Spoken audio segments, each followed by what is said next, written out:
Nkosi yamakhosi, mnini mandla wonke, Thixo baba bethu,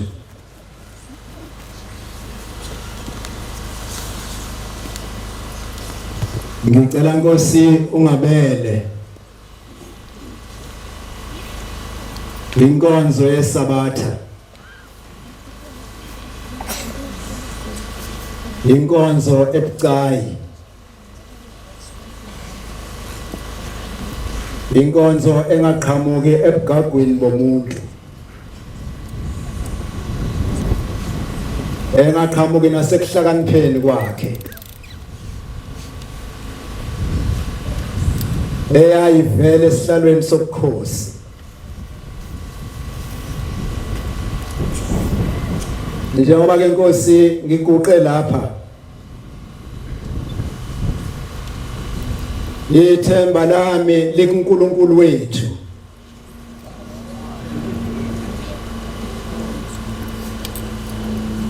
ngicela Nkosi amazwi okuphila okuza kuthi izindlamafa maziphuma lapha endlini zithi impela obabelwe inkonzo unesandla.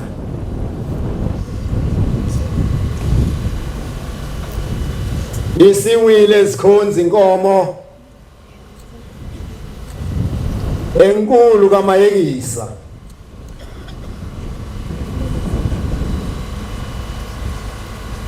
yakhishwa ngendlela yayo,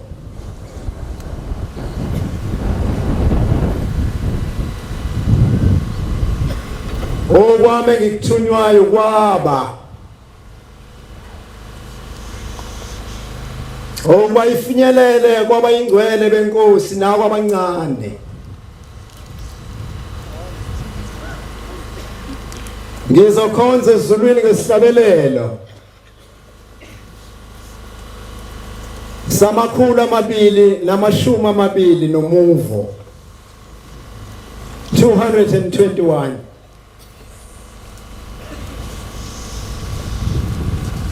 Ngicele uNkulunkulu wethu angivumele ngithatha amavesi abe mabili.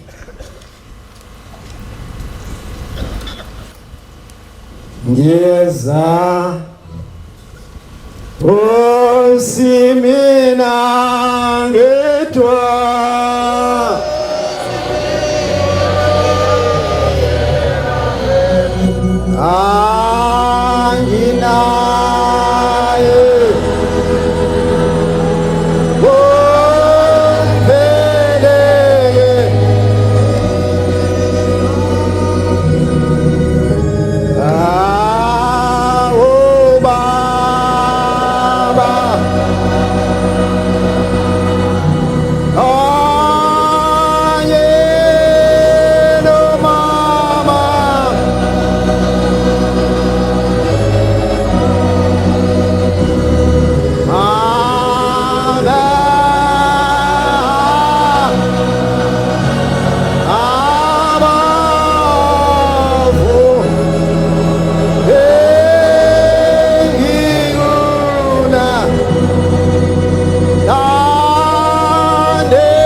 kwafika umlungu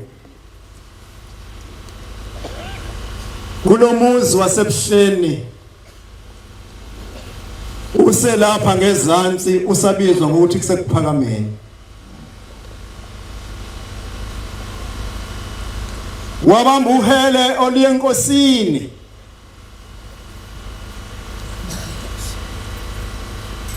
umefika phambi kwesilwane sasezulwini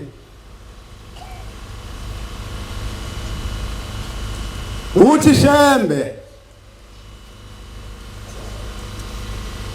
abantu bakho uthi abayidli haku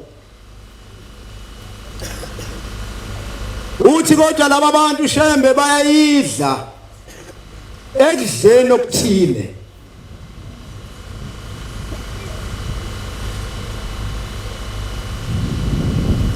Yayisithi inkosi kuye wena umakhi hamba ekhaya egarage lomzi wakho ibhokisi lamathuluzi lelo faka kuli ipikili ezigobile nezirastile ufika ulithatha ubuye uze nalo lapha kimi. Wahamba lo mlungu wafika walithatha leli bhokisi lamathuluzi wabuya nalo. Ithi inkosi libeke ngapha kwami. Wayesiyalibeka yayisifaka isandla phakathi inkosi yaqhubeka yaxoxa namaNazaretha.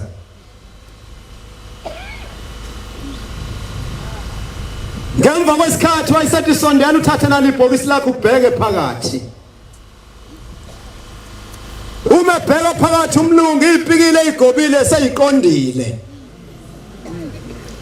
Isipikile bezirastile seziyabenyezela zonke. Sasa sithi silwane sasezulwini. Laba bantu nje babona bonke behlezi lapha phakathi kwami abekho ngcwele. Kodwa into ekudida iyodwa umlungu ukuthi mase befike lapha phambi kwami bonke baba ngcwele njengalezi ipikili zakho ofike igobile zinerasti kwaphela konke lokho zabuyela esimweni sazo ngathi zintsha.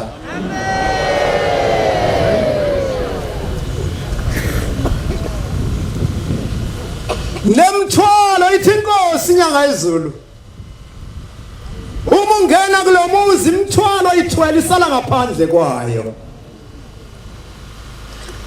Ibisithi kodwa kumuntu ngesikhathi esephuma ukuthi uyawuthatha umthwalo wakhe ubuyisele kuyena abuyele nawe emazweni akubo.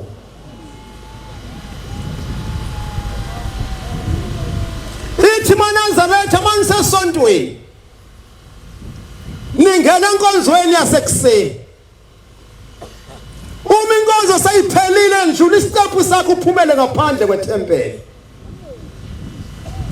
Ithi inkosi ngoba izingilosi makuphela inkonzo ziyahamba ithempeli lonke zishanela.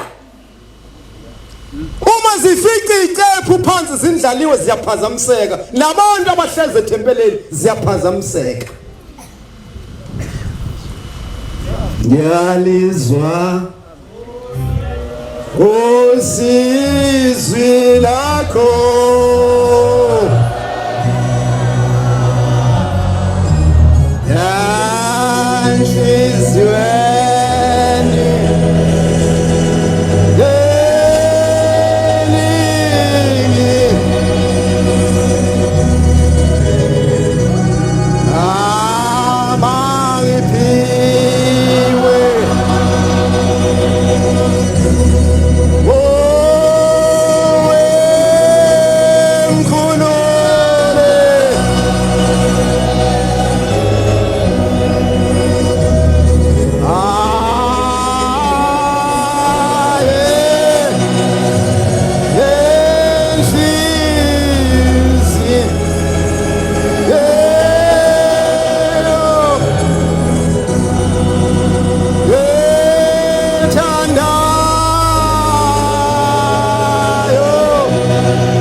ukuba inkosikazi emhlabeni.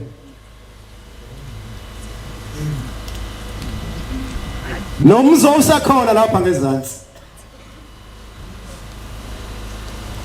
Lapha sekwasala khona igate kuphela. Angazi kusavalela ukuthini. Kodwa lo muzi leli Jerusalem elisha lakuselapha ngezantsi. Yayisidlula lenkosikazi emhlabeni kusebusuku. Inentombazane yakuphela, ukuphela kwayo akekho omunye. Yayisikhumbula lengane ukuthi phakathi komuzi khona Shembe. Yajomba umgwaqo omkhulu ngoba yayihlala ngale kwaBhekuzulu. Yajomba umgwaqo omkhulu, yangena ngaphakathi, yezwakalisa ikhuleke endlini kwababa. Yezwa inkosi ngaphakathi uthi lo muntu okhuleka laphandle uyakhala. Yayisivula inkosi. Yathina lentombazane kwenze njani? Wathi baba, uma usehambile emhlabeni. Ungishiya kabi mina ukuphela kwami, angiganile. Ngicela Nkosi ubuyise uma ngigane ngibe semzini wami ubusubuye umthatha. Saflathela isilwane samflathela emnyango lapha njengoba esokhothameni lomnyango sabheka emsamo. Isikhathi sabuya saphendukela kuyena. Sathi mntanami umhluphelana nonyoko.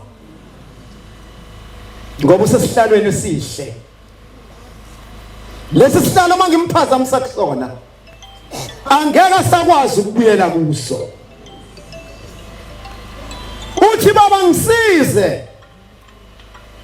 Ngicela ungibuyisele umama. Mase ngishadile baba uzobe sebuyela ezulwini.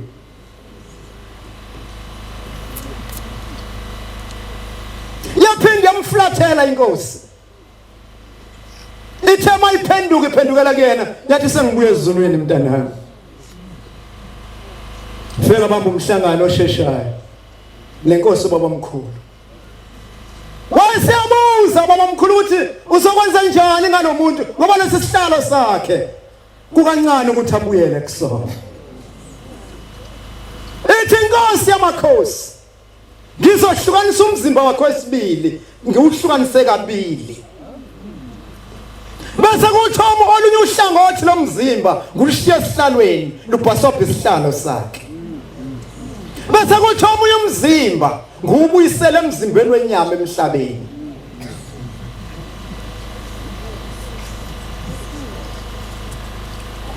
Uthi ehamba mntanami ufika uthatha uma wakho ucela abantu bakubambise bese uza naye lapha ngaphakathi ufika ungena endlini naseginyezini. Ngosuku lwesithathu uzovuka uma wakho. Akasho ukuthi ngicabanga ukuthi uthi ngosuku lwesithathu uma wakho uzovuka. Amen. Sasa siyadingidwa isidumbu. Waza naso bafika basifaka base bemshiya abantu umntwana nesidumbu sikanina kwavala isicabha wahlala. Ngosuku lwesithathu yavuka intombi yahlala ngezinqa yathi mntanami umbuzo oqala mntanami ungikhathazelani. Esihlalweni esihle kangaka ebengihleli kuso ungihluphelani uthi ma ungishiye kabi ngizoba umtshingo bethobani. Yaphila lenkosikazi iminyaka eyishumi 19 years noma isihambe emhlabeni kwakungeya kwanene noma isihambe emhlabeni yadliswa bomndeni. Sendabeni njalo maNazaretha. Siphambi kaNkulunkulu ophilayo. uNkulunkulu ongafundiseli. uNkulunkulu ongaphumputhi. Osuka hlale bese kwenzeka leyo nto. Ngicela incwadi kaMateyu 24 verse 23 uyibeke ku 28.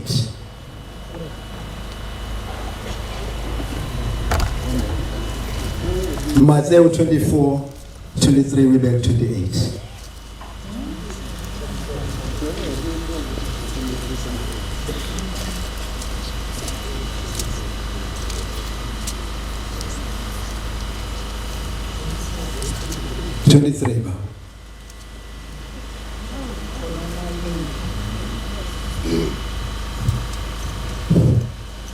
Khona uma umuntu ethi kimi bhekani nangu Kristu, uma kuba khona umuntu phakathi kwenu othi nangu Shembe noma nangu ya, noma ngamkhomba kuluphi ukhalo ningakholwa nize ningakholwa ngokuba kuyakuvela oKristu bamanga nabaprofeti bamanga, ngoba kuzovela oShembe bamanga nabaprofeti bamanga baveze izibonakaliso ezinkulu nezimangaliso qhubeka ukuze kudukiswe nabakhethiweyo. khona abantu phakathi kwethu abakhethiwe uNkulunkulu kodwa makulokhu kuqhamuka amawuwa elokhu ephazamisa ingqondo zabo kugcina beduka abantu abakhethiwe. Bhekani, sengilitshelile ngaphambili, Wayeseke washo-ke vele uShembe ngakho-ke uma bethi kini bhekani usehlane noma bangamkhomba ethemba ezinhle ningaphumi, nize ningaphumi ebuhleni noma bethi bhekani usendlini noma bangamkhomba endlini bathi uyabona nje sisontele endlini thina hayi emnyango ningasuki ebuhleni ningakholwa ningabakholwa ngokuba njengonyazi luphuma empumalanga lubonakale kuze kube sentshonalanga, kuyakuba njalo ukufika kwendodana yomuntu. amen esiphambi kwakhe akusiyo indodana yomuntu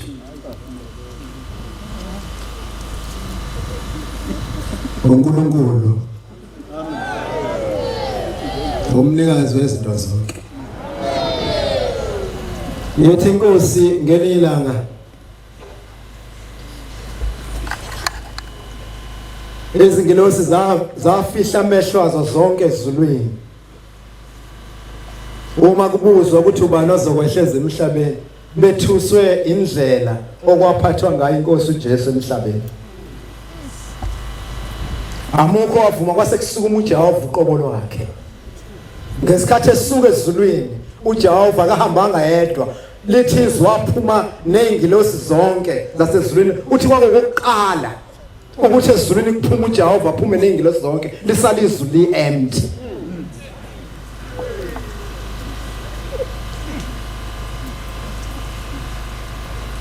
Lapha phambi kwethu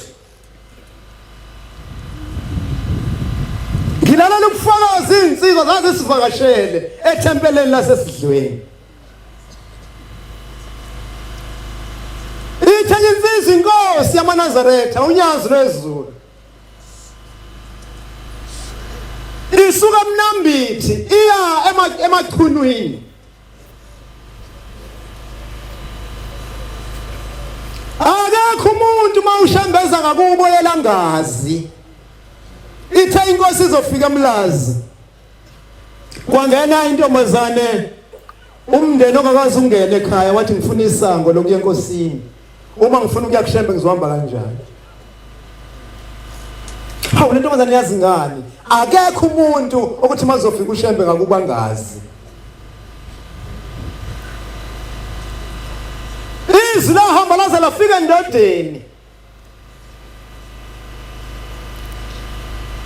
Le ndoda yayihluphekile.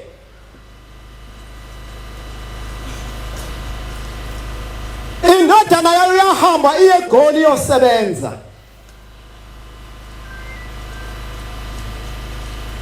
wangabuya kwase kwadlula iminyaka eminingi wayesethi ithuba lami leli uShembe mayifika ukuba ngiyombikela ukuthi angibuyisele indodana yami. Le ndoda kwangiya kwaNdawonde ngo-2019.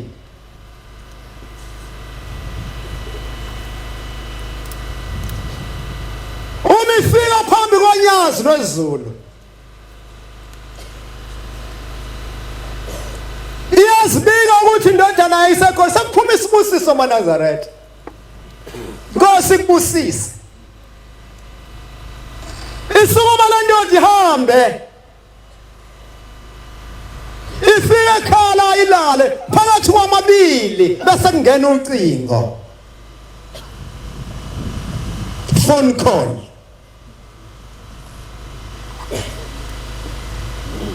Malibamba lolu cingo.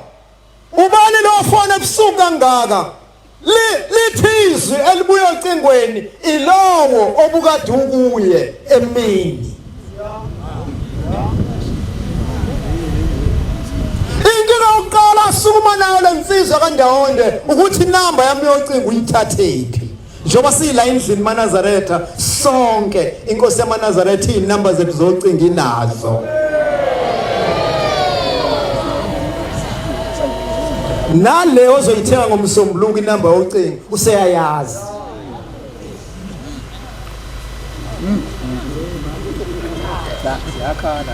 Ilowo kadukuye emini. Ungathanda indawonde ukukhuluma nendodana yakho. Uthi yebo ngingathanda, wayesetha ubambe kancane. Wayesemnika. Yayisilibamba lensizwa ucingo, yambingelela uyise, esikhundleni sokuba uyise avume, uthi ungihluphelani kangaka. Wahamba ekhaya wangabuya, uthi hayi baba, mina ngisekho emhlabeni, sengadlula emhlabeni, ngathi ngisegoli, ngadudana nabanye abafana, saya eMpumalanga koloni, siyobamba inkunzi. Sayibamba ngempumelelo.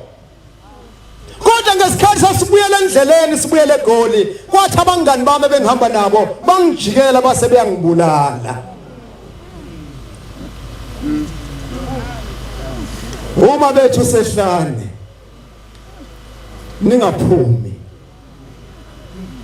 Uma bethu kulola khalo ningakholwa.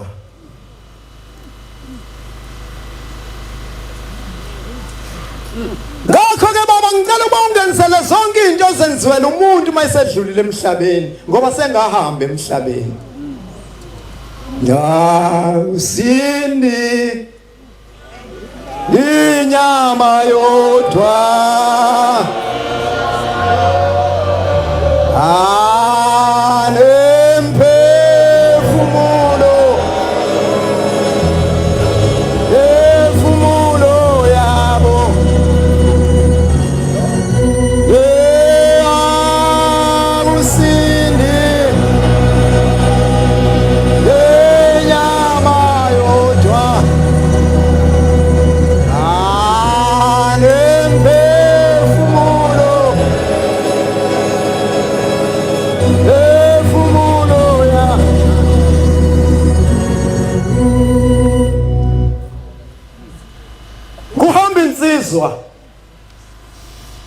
ihamba emhlabeni.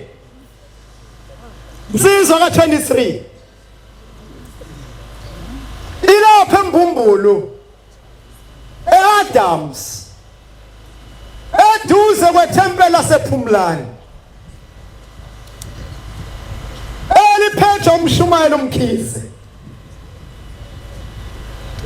Umihamba lensizwa emhlabeni yumakhelwane kaMshumayeli uMkhize kodwa isabathe ePhumlani. Iyadlula lapha ePhumlani iye ethempeleni elithandwa yiyo.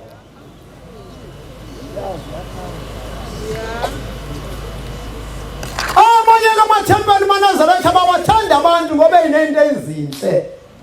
Kodwa omunye azagcina esephula umgomo. usonta ethempeleni udlula leli thempelani asonta kulona ugibela ngo-19 namhlanje kubuya ishumi losheleni ku-20 ungathenga isinkwa nerama yey'ngane umuntu uhambela ubongani Jehova Manazaretha nezinto lezi anqamlini iy'nkani angene emateksini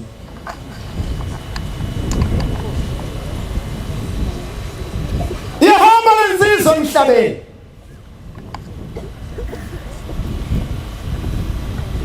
base befuna ucingo lomshumayeli wabese bemfonela shumayeli wenkosi usibanibani usedlulile emhlabeni ugetse kwabantu ephuma emsebenzini bamuka impahla yakhe baze bamuka nomphefumulo wakhe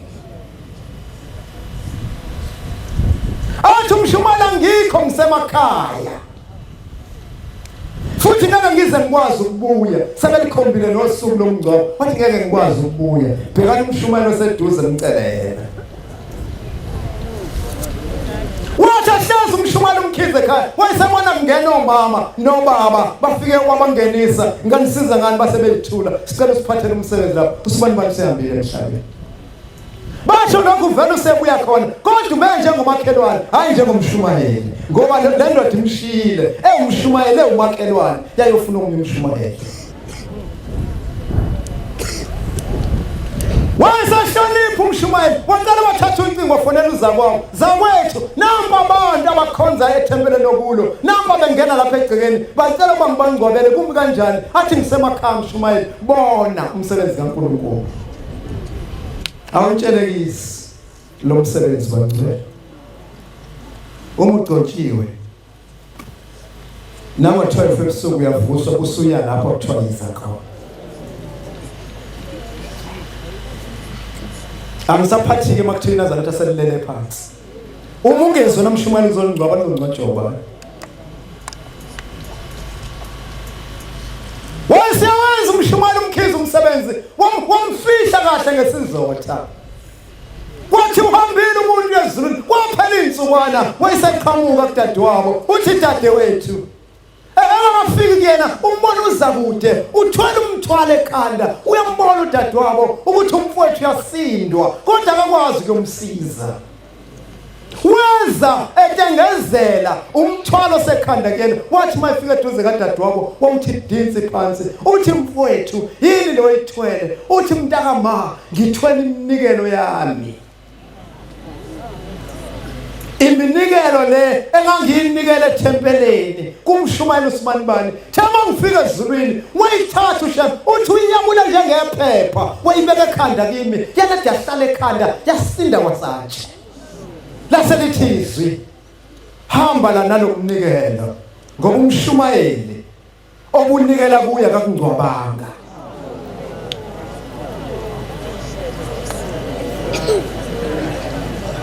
wayesehamba uthi njengoba ungibona ngidonguza nalomthwalo angazi ngihamba lebhekephi wayesevuka kulobo buthongo udadewabo wanikela kumkhize shumayeli wenkosi nakho sekunje wamthatha wamletha la ekhaya enkosini yezulu nomhlaba ngemva kwale nkonzo uManazaretha izongena phakathi kwethu isithi ngoba umjivo omhlophe wamakhosi wokuthetha amacala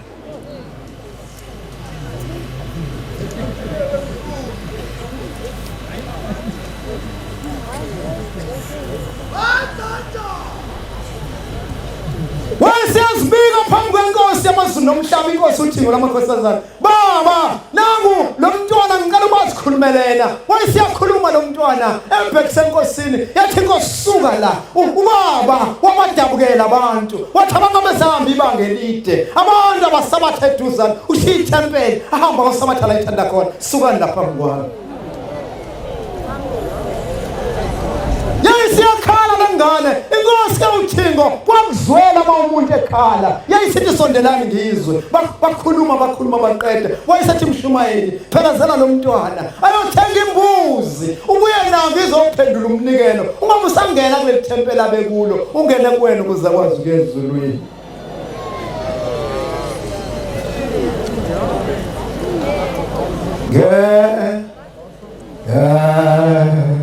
size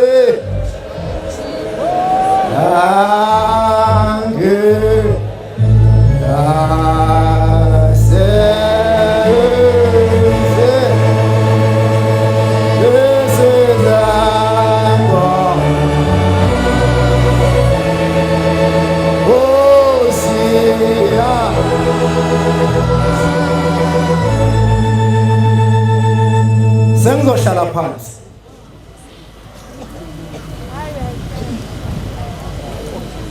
Kwaphenduka insizwe kaNgubane.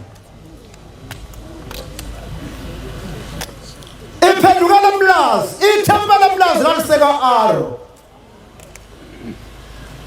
Njengoba namhlanje amathempela embethe umuzi wasemlazi laseka Aro kuphela. Le ndoda ihlala kwaQ yakwaNgubane yasemabovini.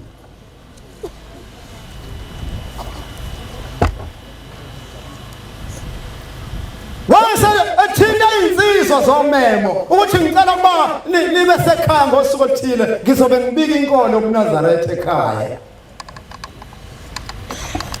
Zase siyabophela obaba umfundisi uNdunakazi.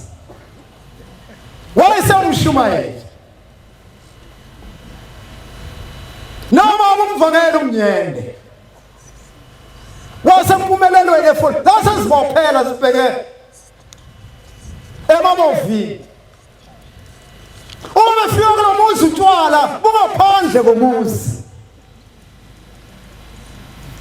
Base bewuqala umsebenzi bathi mabephakathi nawo. Kwase ngena uNgubane wathi befundisi abomndeni bangihlupha. Bathi abakwazi ukuphuza utshwala bomuzi wabo babuphuzile ngaphandle komuzi. Bacela ukuba sibanike ilungelo lokungena bazohlala endlini yangasenhla yempepho kweyabo babuphuzele khona utshwala.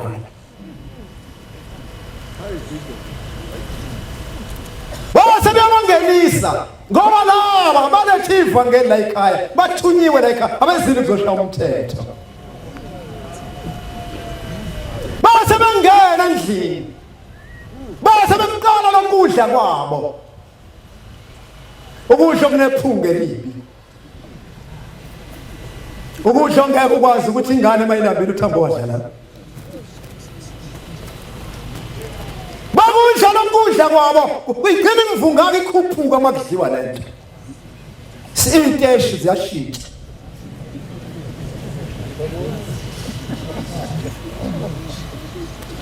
Waqhubeka umsebenzi wafika lapha ziphuma khona insizwa zomemo zibuyele emlazi.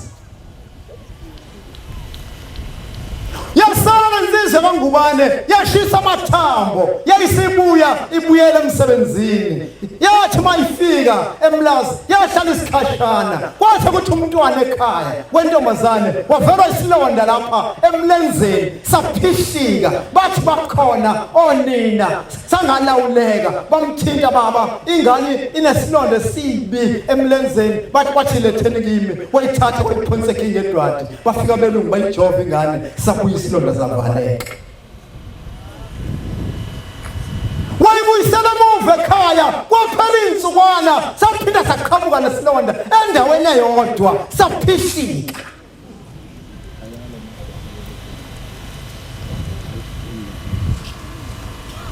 Bamyalezwise wathi mletheni kimi lo mntwana bamletha wamphonsa engedwadi bamjova belungu savaleka nesilonda.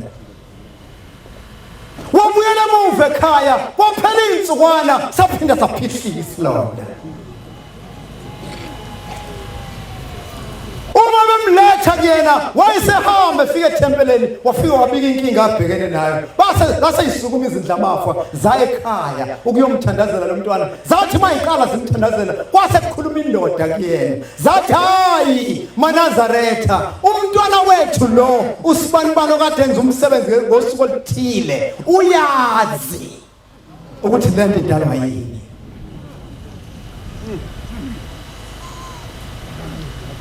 Wayesathi umshumayeli uNdunakazi ohambe sewumfundisi wathi khuluma ndoda yini oyaziyo uthi emva komsebenzi umshumayeli ngithenga ilele ngase ngibona lapha endlini yangasenhla kuma ikhehla limpunga okhothameni lomnyango liphethe indebe le ndebe ivuza utshwala igcwele icekeza. Wayesethwoza la mfana uma ngisondela kuyena uthi miphuza uthi ngathi cha angisaphuza utshwala sengathatha inkolo yokuNazaretha lithi leli khehla pho usenzeleleni thina ukudla wena ongakudli.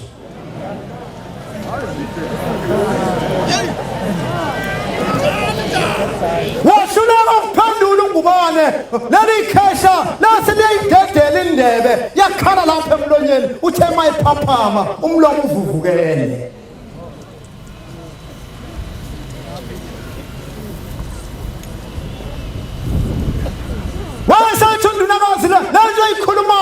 umphakathi kumele siyithathe siyise enkosini base beshona enkosini.